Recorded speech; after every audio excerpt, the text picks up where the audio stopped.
নমস্কার। আজ আমাদের পাড়ায় শীতলা পুজো। বাংলায় জন্মগ্রহণ করেছেন এবং মা শীতলাকে চেনেন না এরকম হতে পারে না।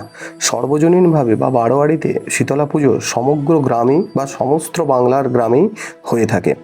চলুন তো মা শীতলা এবং মায়ের পাশে অবস্থিত মা রক্ষাকালী সম্পর্কিত কিছু তথ্য আপনাদের কাছে তুলে ধরি। প্রথমেই আসা যাক মায়ের আবির্ভাব। পৌরাণিক কাহিনী অনুসারে স্কন্ধ পুরাণে পাওয়া যায় যে মা শীতলা আসলে মা দুর্গারই একটি অংশ। বলা হয় মহাদেবের তেজ থেকে এক যজ্ঞের আয়োজন করা হয়েছিল। সেই যজ্ঞাগ্নি থেকেই দেবীর আবির্ভাব। যজ্ঞাগ্নি থেকে উৎপন্ন হওয়ার কারণে তার শরীরে প্রচণ্ড উত্তপ্ত ছিল। ব্রহ্মা তখন তাকে শান্ত হতে বলেন এবং মহাদেব তার শরীরকে শান্ত এবং শীতল করার জন্য জল বর্ষণ করেছিলেন। তার জন্যই দেবীর নাম শীতলা। আমরা সাধারণত দেবীকে রোগ মুক্তি বা আরোগ্যের দেবী হিসেবে চিহ্নিত করে থাকি এবং পূজাও করে থাকি। দেবীর স্বরূপ দেখলেই আপনি বুঝতে পারবেন। দেবী দ্বিভুজা।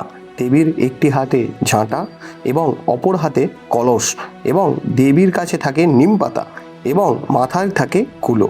এই ঝাঁটা দিয়েই দেবী তার সন্তানদের রোগ ব্যাধি পরিষ্কার করেন এবং হাতে থাকা কলসের জল রোগ আক্রান্তের শরীরে শান্তি এবং শীতলতা প্রদান করে।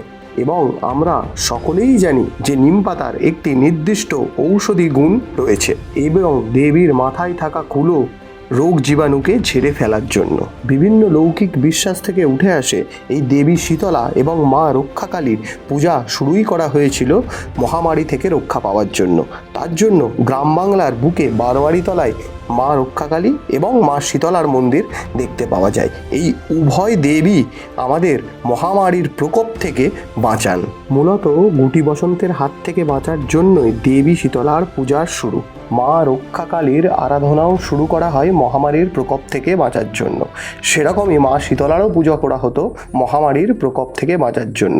গ্রামের পর গ্রাম যখন উজাড় হয়ে যেত, তখন সেই সকল মহামারী থেকে রক্ষা পাওয়ার জন্যই মা শীতলা এবং মা রক্ষাকালীর আরাধনা করা হতো আমাদের এই গ্রাম বাংলাতেই, এবং সেই পুজোই চলে আসছে যুগের পর যুগ ধরে।